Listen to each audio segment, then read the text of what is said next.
Hello friends, Medivision wholesale platinum software में आपका स्वागत है। आज के इस वीडियो में हम आउटस्टैंडिंग रिपोर्ट जनरेट कैसे करना है इस बारे में जानकारी लेंगे। तो आइए वीडियो शुरू करते हैं। आउटस्टैंडिंग रिपोर्ट हम दो तरीके से जनरेट कर सकते हैं। एक तो मेनू में जाके जनरेट कर सकते हैं या फिर शॉर्टकट कीज से। सबसे पहले मेनू से ये रिपोर्ट जनरेट कैसे करना है, इसके लिए हम सॉफ्टवेयर के मेन मेनू पे डिस्प्ले रिपोर्ट के ऑप्शन में एंटर करेंगे।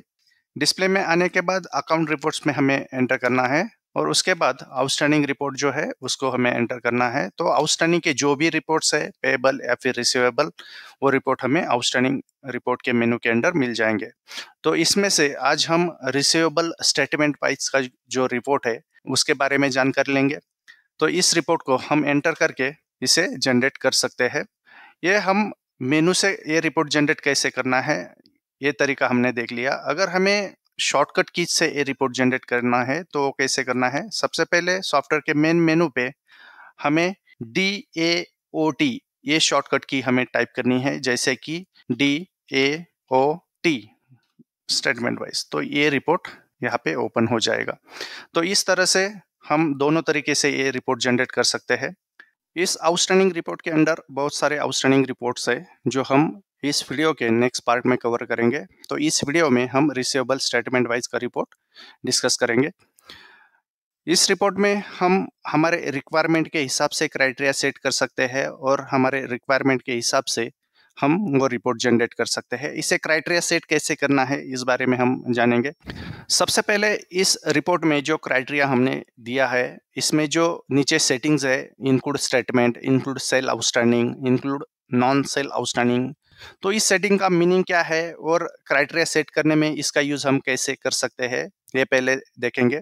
सबसे पहले इंक्लूड स्टेटमेंट का मतलब ये होता है कि कोई पार्टी अगर डेली बिलिंग करती है और हम उसका 7 डेज या फिर 15 डेज का स्टेटमेंट पे रख के उसका 7 दिन का या फिर 15 दिन के बिल का एक स्टेटमेंट जनरेट करते हैं, तो वो पार्टी हमें इस रिपोर्ट में आउटस्टैंडिंग में दिखनी चाहिए। उसके आउटस्टैंडिंग हमें स्टेटमेंट वाइज दिखने चाहिए। तो हम इस सेटिंग को यस रखते हैं। अगर स्टेटमेंट वाली पार्टी जो है वो हमें इस रिपोर्ट में नहीं चाहिए, उनका स्टेटमेंट का आउटस्टैंडिंग जो है वो रिपोर्ट में नहीं दिखना चाहिए, तो हम इंक्लूड स्टेटमेंट के ऑप्शन को नो रखेंगे। आगे ये रिपोर्ट में कैसे रिफ्लेक्ट होता है ये हम विद एग्जांपल देखेंगे।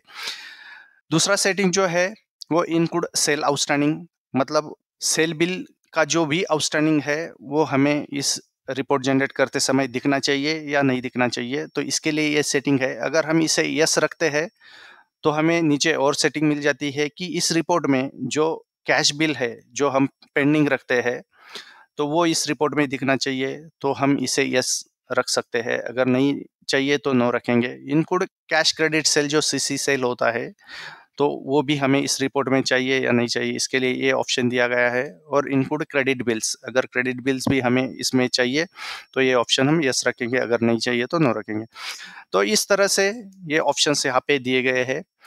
दूसरा ऑप्शन जो है वो है इंक्लूड नॉन सेल आउटस्टैंडिंग। इसका मतलब क्या है कि अगर किसी पार्टी का चेक रिटर्न होता है, उसकी हम चेक रिटर्न की एंट्री करते हैं, या फिर रेट डिफरेंस की कुछ डेबिट नोट होती है, तो वो भी अगर हमें इस आउटस्टैंडिंग में चाहिए तो हम इस ऑप्शन को यस रखेंगे। अगर हमें चेक रिटर्न वाला आउटस्टैंडिंग या फिर रेट डिफरेंस वाली डेबिट नोट का जो आउटस्टैंडिंग है वो अगर नहीं चाहिए तो हम ये ऑप्शन नो रख सकते हैं। तो इस तरह से यहाँ पे ये ऑप्शंस दिए गए हैं। उसके बाद नीचे जो ऑप्शंस है इंक्लूड ड्यू बिल्स या फिर स्टेटमेंट ओनली। इसका मतलब ये है कि अगर हमें सिर्फ ड्यू जो बिल पे है वही चाहिए जो ओवर ड्यू हुए है, मतलब यहाँ पे हम ओवर ड्यू पीरियड भी डाल सकते हैं। मतलब अगर 50 दिन से ज़्यादा जो बिल्स या फिर स्टेटमेंट ओवर ड्यू हुए हैं वो अगर हमें इस रिपोर्ट में चाहिए तो यहाँ पे हम 50 डेज अगर एंटर करते हैं तो 50 डेज से ज़्यादा जो भी बिल्स या फिर स्टेटमेंट ड्यू हुए हैं वो इस रिपोर्ट में आ जाएंगे। तो इस तरह से ये सेटिंग का यूज़ हम कर सकते हैं। अब क्राइटेरिया सेट करने में हम इसका यूज़ कैसे करेंगे ये देखते हैं। इस रिपोर्ट में सबसे पहले कस्टमर का सिलेक्शन दिया हुआ है। अगर हमें किसी पर्टिकुलर एक ही कस्टमर का आउटस्टैंडिंग देखना है तो हम यहाँ पे सिर्फ वही पार्टी सिलेक्ट करके इसका रिपोर्ट जनरेट कर सकते हैं। जैसे कि सेल का आउटस्टैंडिंग चाहिए, नॉन सेल आउटस्टैंडिंग भी चाहिए, तो हम सब ऑप्शन यस रखेंगे और एंटर करके आगे आते हैं। तो वो एक ही पार्टी का जो आउटस्टैंडिंग है बिल वाइज वो हमारे सामने दिखाई देता है। तो इस तरह से हम सिंगल पार्टी का भी यहाँ से रिपोर्ट जनरेट कर सकते हैं। अगर हमें किसी एक ही सेल्समैन का आउटस्टैंडिंग देखना है तो वो भी हम देख सकते हैं। यहाँ पे हमें सिर्फ सेल्समैन का नाम सिलेक्ट करना होता है। जैसे कि अगर हम पवन ये सेल्समैन सिलेक्ट करते हैं, इसमें हमें 2 ऑप्शंस मिल जाते हैं। सॉफ्टवेयर में हम सेल्समैन का नाम जो है वो बिल में भी मेंशन कर सकते हैं, या फिर वो सेल्समैन हम कस्टमर के मास्टर में भी लिंक करके रख सकते हैं। यानी कि अगर कोई सेल्समैन किसी पर्टिकुलर पार्टी का वही सेल्समैन ऑर्डर लेता है और उसका सेल या फिर आउटस्टैंडिंग उसी सेल्समैन के अंडर दिखना चाहिए, तो हम पार्टी के मास्टर में उसे लिंक भी कर सकते हैं। अभी हमें यहाँ पे जो क्राइटेरिया लेना है एक सेल्समैन के लिए, तो कस्टमर के मास्टर में लिंक किया हुआ है, उस बेसिस पे जनरेट करना है, या फिर सेल बिल में जो सेल्समैन मेंशन किया है उसके बेसिस पे जनरेट करना है, तो ये ऑप्शन हमें सिलेक्ट करना है। जैसे कि ये पवन जो है, जिस सेल बिल में इसका नाम हमने एंटर किया है और वो आउटस्टैंडिंग में है, वो रिपोर्ट हमें चाहिए, तो हम सेल बिल सिलेक्ट करेंगे और एंटर करके आगे आएंगे। तो उस पवन जो है उसका जो भी आउटस्टैंडिंग है वो हमें इसमें मिल जाएगा। जैसे कि हमें यहाँ पे 4 पार्टीज का आउटस्टैंडिंग दिखाई दे रहा है, क्योंकि इन पार्टी के बिल में हमने पवन जो है वो सेल्समैन यूज किया हुआ है, तो उनका आउटस्टैंडिंग हमें यहाँ पे शो होता है। वैसे ही अगर हमें किसी पर्टिकुलर सेल्समैन का एक ही एरिया का रिपोर्ट जनरेट करना है, जैसे कि मुझे बानेर एरिया में पवन ये जो सेल्समैन है इसी का आउटस्टैंडिंग देखना है, तो हम सिर्फ सेल्समैन में पवन का नाम सिलेक्ट करेंगे और एरिया में वो एरिया सिलेक्ट करेंगे और इस रिपोर्ट को जनरेट करेंगे, तो सिर्फ बानेर एरिया का जो आउटस्टैंडिंग है वो हमें यहाँ पे शो होता है। तो इस तरह से हम पर्टिकुलर सेल्समैन का भी रिपोर्ट इसमें जनरेट कर सकते हैं। वैसे ही अगर हमें किसी पर्टिकुलर एरिया का या फिर मल्टीपल एरियाज का रिपोर्ट जनरेट करना है, तो वो भी हम कर सकते हैं। हमें यहाँ पे एरिया के सामने मल्टीपल एरिया सिलेक्शन का भी ऑप्शन दिया हुआ है। जैसे कि हमने यहाँ पे बानेर और कोथरूड 2 एरिया सिलेक्ट किए हैं, तो इस 2 एरिया का जो आउटस्टैंडिंग रिपोर्ट है वो हमारे सामने इसमें ओपन हो जाएगा। तो इस तरह से हम मल्टीपल एरियाज का भी रिपोर्ट जनरेट कर सकते हैं। वैसे ही अगर हमने मल्टीपल एरियाज का कोई जोन क्रिएट किया है, तो हम जोन वाइज रिपोर्ट भी जनरेट कर सकते हैं। वैसे ही विजिट डेट्स के हिसाब से भी हम रिपोर्ट जनरेट कर सकते हैं। मतलब पार्टी जब हम क्रिएट करते हैं, तो पार्टी के मास्टर में हम विजिट डेट्स सेट करके रख सकते हैं कि कौन से पार्टी को कौन से डेज को हम विजिट करते हैं। तो उस विजिट के बेसिस पे भी हम आउटस्टैंडिंग रिपोर्ट जनरेट कर सकते हैं। जैसे कि अगर आज मंडे है, तो मंडे को जिन जिन पार्टी के यहाँ हम विजिट करते हैं, सिर्फ उनका ही आउटस्टैंडिंग हमें जनरेट करना है, तो हम यहाँ पे डेज भी सिलेक्ट करके ये रिपोर्ट जनरेट कर सकते हैं। वैसे ही कस्टमर ग्रुप वाइज भी हम रिपोर्ट इसमें जनरेट कर सकते हैं। जैसे कि अगर हमने किसी कस्टमर का एक ग्रुप क्रिएट करके उसके मास्टर में वो ग्रुप सेट कर दिया है और उस पर्टिकुलर एक ग्रुप के कस्टमर का ही हमें आउटस्टैंडिंग रिपोर्ट देखना है, तो वो भी हम ये कस्टमर ग्रुप के हिसाब से रिपोर्ट जनरेट कर सकते हैं। उसके बाद अगर हम स्टेटमेंट को यस करते हैं कि हमें ये आउटस्टैंडिंग रिपोर्ट जो है वो स्टेटमेंट का जनरेट करना है, तो इसमें हमें स्टेटमेंट पीरियड का एक ऑप्शन मिल जाता है कि हमें ऑल कस्टमर का रिपोर्ट चाहिए, या फिर जिन जिन पार्टी को हमने स्टेटमेंट पीरियड सेट किया हुआ है उसके मास्टर में, उन्हीं पार्टी का ये रिपोर्ट हमें जनरेट करना है, या फिर स्पेसिफिक पीरियड के पार्टीज का ही रिपोर्ट जनरेट करना है। जैसे कि हमने स्टेटमेंट पीरियड रख दिया 7 डेज या फिर 15 डेज, तो हमें सिर्फ 7 डेज के पार्टी का ही आउटस्टैंडिंग रिपोर्ट जनरेट करना है, तो हम इसमें ये ऑप्शन सिलेक्ट कर सकते हैं विथ स्पेसिफिक स्टेटमेंट पीरियड। अब हम देखते हैं कि ये जो स्टेटमेंट का आउटस्टैंडिंग है वो हम कैसे जनरेट कर सकते हैं। जैसे कि अगर हम इंक्लूड स्टेटमेंट के ऑप्शन को यस रखते हैं और ऑल कस्टमर करते हैं, तो सभी कस्टमर का जो आउटस्टैंडिंग रिपोर्ट है वो जनरेट होता है। अभी हमें क्या करना है कि जिन जिन पार्टी के मास्टर में हमने स्टेटमेंट पीरियड मेंशन किया है, सिर्फ उन्हीं पार्टी का आउटस्टैंडिंग रिपोर्ट हमें जनरेट करना है और सिर्फ स्टेटमेंट का जनरेट करना है। तो हम क्या करेंगे, यहाँ पे all with non zero statement period के ऑप्शन को यस करेंगे और एंटर करके आगे आएंगे और डेट एंटर करेंगे। तो इस डेट रेंज में जिन जिन पार्टी के मास्टर में स्टेटमेंट पीरियड मेंशन किया हुआ है, सिर्फ उन्हीं पार्टी का आउटस्टैंडिंग हमारे सामने ओपन हो जाएगा। जैसे कि हमने गौतम फार्मा इस पार्टी के मास्टर में जो स्टेटमेंट पीरियड है वो 7 डेज रखा है, और हंसराज मेडिकल के मास्टर में जो स्टेटमेंट पीरियड है वो हमने 15 डेज मेंशन किया है। लेकिन हमने यहाँ पे जो ऑप्शन है all with non zero statement period ये सिलेक्ट किया है, इस वजह से ये दोनों पार्टीज का जो आउटस्टैंडिंग है वो हमें उस रिपोर्ट में देखने को मिला। वैसे ही हमें यहाँ पे और एक ऑप्शन दिया गया है कि विद स्पेसिफिक स्टेटमेंट पीरियड, मतलब अगर मुझे सिर्फ 7 डेज स्टेटमेंट पीरियड जिन जिन पार्टी के मास्टर में है उनका ही रिपोर्ट जनरेट करना है, तो हम यहाँ पे विद स्पेसिफिक स्टेटमेंट पीरियड का ऑप्शन सिलेक्ट करेंगे और पीरियड एंटर करेंगे। जैसे कि अगर हम 7 डेज एंटर करते हैं और ये रिपोर्ट जनरेट करते हैं तो एक ही पार्टी हमारे रिपोर्ट में दिखाई दे रही है, क्योंकि गौतम फार्मा के मास्टर में हमने 7 डेज स्टेटमेंट पीरियड रखा हुआ है। अगर हम यहाँ पे 15 डेज एंटर करते हैं तो जो दूसरी पार्टी है हंसराज मेडिकल, उसका आउटस्टैंडिंग रिपोर्ट हमारे सामने दिखाई देता है। तो इस तरह से हम ये स्टेटमेंट पीरियड का जो ऑप्शन दिया गया है उसका यूज करके वो भी रिपोर्ट हम जनरेट कर सकते हैं।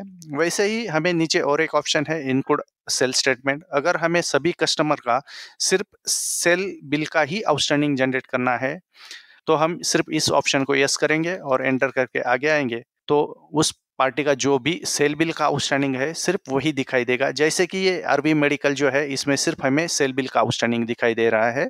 इस पार्टी की एक रेड डिफरेंस की डेबिट नोट भी है, लेकिन ये वो इस आउटस्टैंडिंग में हमें दिखाई नहीं दे रही है, क्योंकि हमने यहाँ पे जो ऑप्शन है वो सिर्फ इनक्लूड सेल आउटस्टैंडिंग यस किया हुआ है।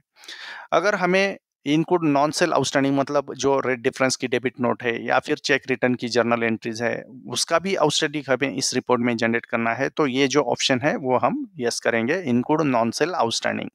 तो इस रिपोर्ट में हमें सेल बिल प्लस बाकी का भी जो आउटस्टैंडिंग है, जैसे कि जर्नल एंट्री में जो एंट्री की है वो, या फिर डेबिट नोट, वो भी हमें इस रिपोर्ट में मिल जाएगा। जैसे आरवी मेडिकल में हमें अमाउंट वाइज डेबिट नोट इसमें दिखाई दे रही है।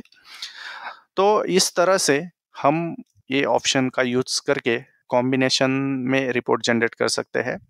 वैसे ही अगर हमें सिर्फ कैश बिल का आउटस्टैंडिंग चाहिए तो हम इनक्लूड कैश बिल के ऑप्शन को यस रखेंगे, बाकी के ऑप्शन को नो करेंगे। अगर हमें सिर्फ कैश क्रेडिट का ऑप्शन चाहिए तो हम उसको यस करके बाकी के ऑप्शन को नो रखेंगे। तो इस तरह से हम अलग अलग क्राइटेरिया सेट करके रिपोर्ट जनरेट कर सकते हैं। उसके बाद हमें नीचे और एक ऑप्शन दिया गया है इनक्लूड ड्यू बिल्स और स्टेटमेंट्स ओनली, मतलब हमें अगर सिर्फ जो बिल ड्यू हुए हैं उनका ही रिपोर्ट जनरेट करना है तो हम इसमें पीरियड भी मेंशन कर सकते हैं। जैसे कि अगर मुझे जो बिल 15 डेज से या फिर 30 डेज से ज़्यादा ड्यू हुआ है उनका ही आउटस्टैंडिंग रिपोर्ट हमें जनरेट करना है, तो हम इनक्लूड ड्यू बिल्स और स्टेटमेंट ओनली को यस करके ओवर ड्यू पीरियड एंटर करेंगे और आगे आके डेट रेंज एंटर करेंगे। तो जो बिल 30 दिन से ज़्यादा पीरियड हुआ है ड्यू होके तो उनका ही रिपोर्ट हमारे सामने इसमें आ जाएगा। जैसे हमें इस रिपोर्ट में सबसे लास्ट कॉलम जो है ओवर ड्यू डेज, उसका हमें डेज का काउंट मिल जाएगा। तो इस तरह से ये ऑप्शन का यूज हम कर सकते हैं। वैसे ही अगर हमें यहाँ पे ग्रुप बाय का एक ऑप्शन दिया गया है कि ये जो रिपोर्ट जनरेट होता है वो कस्टमर वाइज जनरेट होना चाहिए या फिर एरिया पार्टी सीक्वेंस जो सेट करके हम रखते हैं सॉफ्टवेयर में उसके बेसिस पे जनरेट होना चाहिए, वो भी ऑप्शन यहाँ पे दिया गया है। अगर हम कस्टमर वाइज सिलेक्ट करते हैं, जैसे अगर हमने यहाँ पे एक पर्टिकुलर एरिया का रिपोर्ट जनरेट किया बानेर और यहाँ पे सिलेक्ट किया ग्रुप बाय में कस्टमर वाइज और हम ओके करके आगे आते हैं, तो हमें गांधी मेडिकल ऊपर दिखाई दे रहा है और स्वामी मेडिकल नीचे दिखाई दे रहा है। लेकिन जब हम एरिया पार्टी सीक्वेंस के हिसाब से रिपोर्ट जनरेट करते हैं, जैसे कि अगर किसी रूट में हम कलेक्शन के लिए जा रहे हैं और स्वामी मेडिकल सबसे पहले आता है, तो हम इसका जो सीक्वेंस है वो भी सेट करके रख सकते हैं। वो कहाँ पे सेट करना है, जैसे कि यहाँ पे मास्टर में कस्टमर में सीक्वेंस, इसका वीडियो भी अलग से पोर्टल पे अवेलेबल है। जैसे हमने बानेर में स्वामी मेडिकल पहले आता है तो उसको ऊपर रखा है और गांधी मेडिकल नीचे रखा है।